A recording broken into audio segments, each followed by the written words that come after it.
अस्सलामुअलैकुम। मैं हूं डॉक्टर अब्दुल कादिर ख़ान और आप देख रहे हैं मेरा YouTube channel talk with doctor Kadir Khan. कल हम बात कर रहे थे शुगर और ब्लड प्रेशर के बारे में कि ये दोनों डिजीज़ हों तो क्या कुछ हो सकता है। तो आधा हमारा प्रोग्राम कल पे था, हम पेचीदगियों के ऊपर थे। कल आज जैसे आपको बताया कि इसकी पेचीदगियाँ गुर्दों के ऊपर इफ़ेक्ट हो जाना, गुर्दे फेल हो जाना, गुर्दों में जो है ना प्रोटीन्स का आने लग जाना, इसी तरह आँखों के पर्दे के ऊपर इफ़ेक्ट होता है, रेटिनोपैथी हो जाती है। दोनों की वजह से होती है, ब्लड प्रेशर की वजह से भी और शुगर की वजह से भी, शुगर के कंट्रोल ना होने की वजह से। इसके अलावा जो है हमारा जो है याददाश्त का होना, उसकी वजह याददाश्त के खोने की वजह भी यही है, या याददाश्त कम होने की वजह भी यही है कि जो दिमाग की छोटी छोटी रगें होती हैं उनके बीच में खून का रव दबाव की वजह से वो फटना शुरू हो जाती हैं और वो जो है सारा उनका खून की सप्लाई कम हो जाती है। इस वजह से वहाँ पे भी अल्ज़ाइमर्स कहते हैं वो हो जाता है या डिमेंशिया हो जाता है। इसके अलावा जिन औरतों को जीडीएम या जेस्टेशनल डायबिटीज़ होती है, हमल के दौरान डायबिटीज़ होती है, और अगर उनको ब्लड प्रेशर भी साथ हो जाए और उनको ब्लड प्रेशर की पहले हिस्ट्री हो और ये सब कुछ हो, तो उन्हें चाहिए कि वो फ़ौरी तौर पे अपने डॉक्टर से रब्ता करें और अपना यूरिन चेक कराएं प्रोटीन्स के लिए। क्योंकि इस तरह की ख़वातीन में जिनको ब्लड प्रेशर, शुगर और यूरिन में प्रोटीन आ रही हो हमल के दौरान, तो उनको प्री एक्लेम्शिया डायग्नोज किया जाता है, जिसके बीच में ये बाद में बढ़ के फिट्स भी पड़ सकते हैं, दौरे भी से पड़ सकते हैं ज़चगी के दौरान, और ब्लड प्रेशर की बहुत ज़्यादा पेचीदगियाँ होती हैं। तो ये अपने डॉक्टर से रब्ता कराएँ। अब उसके बाद अगला सवाल ये है कि ब्लड प्रेशर कितना हो तो हम कहें कि आपको हाई ब्लड प्रेशर है। अमेरिकन हार्ट एसोसिएशन जो है वो ये कहती है कि जी नॉर्मल ब्लड प्रेशर जो है 120 ऊपर वाला और 80 नीचे वाला, यानी डायस्टोलिक जो है वो 120 हो और डायस्टोलिक जो है वो 80 हो। अगर ये होगा तो ये नॉर्मल है।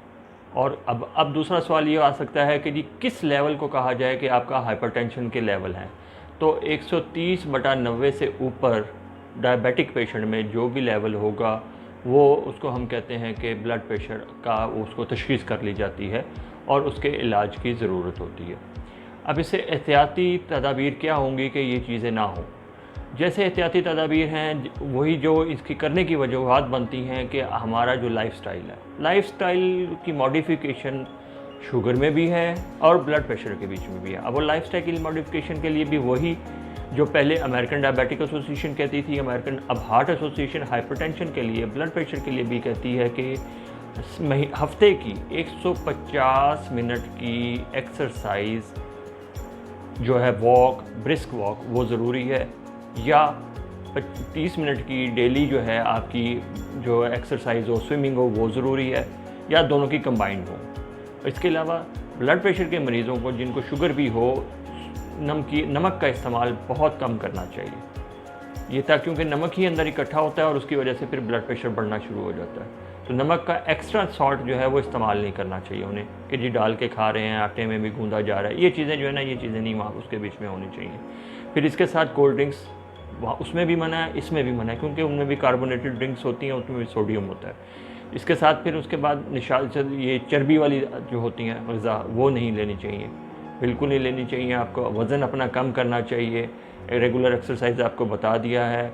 कम खाएं, अच्छा खाएं।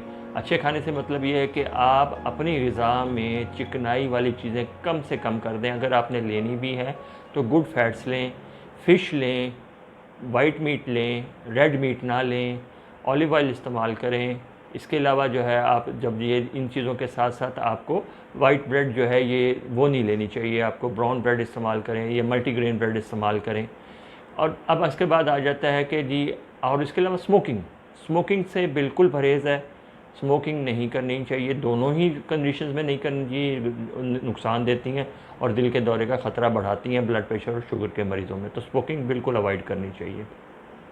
अब इसके बाद आ जाता है कि ये सारी लाइफस्टाइल मॉडिफिकेशन करने के बाद भी अगर रहता है तो फिर ब्लड प्रेशर के लिए अद्वियात का इस्तेमाल ज़रूरी होता है, जिसके लिए मुख्तलिफ़ ग्रुप्स हैं, ARBs हैं, AC इनहिबिटर्स हैं, कैल्शियम चैनल ब्लॉकर्स हैं, बीटा ब्लॉकर्स हैं, डायूरेटिक्स हैं। लेकिन उनका इस्तेमाल आप अपने डॉक्टर से, फिजिशियन से रब्ता करेंगे और उसको दिखा के और उसके बाद आप ये सारा कुछ लेंगे। दवाइयाँ जो वो प्रिस्क्राइब करेगा वो लेंगे। लेकिन दवाई लेने का ये मकसद नहीं है कि अपना लाइफस्टाइल मॉडिफिकेशन आप छोड़ देंगे, कि आपने एक्सरसाइज छोड़ देनी है, आपने वो बदपरहेज़ी शुरू कर देनी है, तली हुई चीज़ें और ये सब चीज़ें इस तरह की नहीं होगी।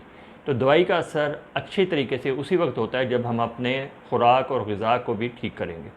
इसके साथ ही आप इजाज़त दीजिए मुझे और मेरे अगले वीडियो का इंतज़ार कीजिए। इंशाल्लाह वो भी इस अच्छे टॉपिक पे आ रही है नेक्स्ट वीडियो।